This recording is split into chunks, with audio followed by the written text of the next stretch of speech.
होली, दिवाली, शिवरात्रि, पानी सिर्फ होली पे खराब होता है, पोल्यूशन सिर्फ दिवाली पे होता है और दूध सिर्फ महाशिवरात्रि पे खराब होता है।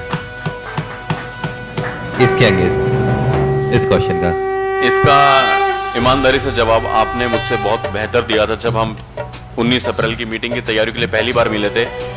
तभी भी ये चर्चा हुई थी जीतू भाई, जब हम पहली बार तकरीबन 1.5-2 महीने पहले मिले थे और विवेक भाई से मुलाकात जिंदगी में पहली बार थी। उन्होंने उस दिन ये चीज बोली थी कि शुभम भाई,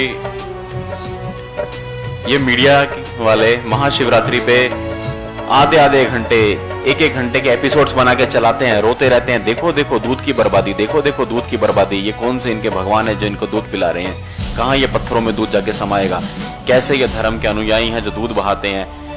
तब एक बहुत खूबसूरत बात जिसने मेरे दिल को छू लिया था, मैं आप सबके उपस्थिति में बोलना चाहता हूँ। विवेक भाई ने यह कहा था कि शुभम भाई, एक शिवरात्रि के दिन भगवान शिव जी के ऊपर बहाया हुआ दूध इनको दिखता है, पर एक जो गौ माता कटती है उसके लिए कभी नहीं बोलते जो पूरी जिंदगी में कितना दूध देती। एक दिन का दूध और एक गाय का पूरी जिंदगी का दूध, तो वो चीज मेरे दिमाग में और दिल में घर कर गई है। उसके अलावा जैसे पटाखों की बात जो आज के सेमिनार में अभी कुछ दिन पहले जतीन भाई ने बोली, 220 मुल्कों में, दुनिया के इस ममालिक में 220 मुल्कों में हमारे यहाँ पे दिवाली का त्योहार बनता है। दिवाली एक दिन की होती है, उसके लिए सारे चैनल्स रोना शुरू कर देंगे, नॉइस पोल्यूशन, एयर पोल्यूशन, क्या है ये, कैसा कल्चर है, ऐसा कैसा जश्न है, किस बात के पटाखे। मजे की बात क्या है, इसके भी प्रमाण के साथ में वीडियोस हमारे पास में है यूट्यूब के, सबको हम सर्कुलेट कर देंगे, पूरे वीडियोस फैला देंगे। वही चैनल्स 31 दिसंबर की रात पे क्या टेलीकास्ट करते हैं, दुनिया भर में नए साल का जश्न, दुनिया भर में रंगारंग आतिशबाजी।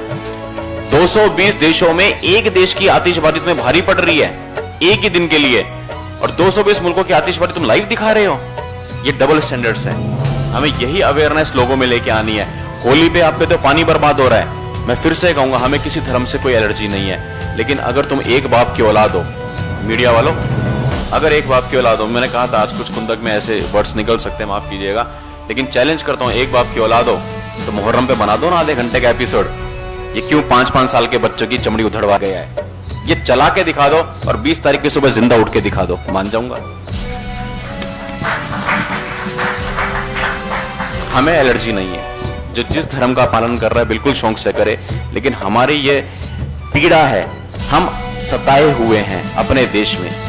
उस दिन गौरव भाई कहाँ है, गौरव भाई ने बोला था, इनके कोई मुस्लिम मित्र हैं जो कि एक दिन इनको बोल रहे थे कि ये भी उसी दिन की बात है जब विवेक भाई ने ये वाला बात बोली थी, पहली मीटिंग वाली, जब हम ऊपर बैठे हुए थे यहाँ पे।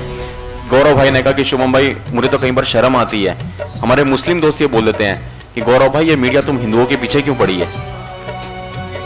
मतलब मुस्लिम दोस्त ये बोलते हैं कि गौरव भाई, ये मीडिया तुम हिंदुओं के पीछे क्यों पड़ी है। बोले इसका जवाब क्या दूं। मैंने कहा इसका जवाब समय देगा। हमें किसी से नाराजगी नहीं है, किसी धर्म से एलर्जी नहीं है, लेकिन हाँ, मीडिया को आईना दिखाने का समय आ गया है और मीडिया ने हमारा जितना भी शोषण किया है उनको सूद समेत हम वापस लौटाएंगे। आसान रास्ता मैंने सेमिनार में बीच में बोला था, वो आसान रास्ता है, वो हम नहीं इख्तियार करेंगे, हम मुश्किल पथ पे चलेंगे।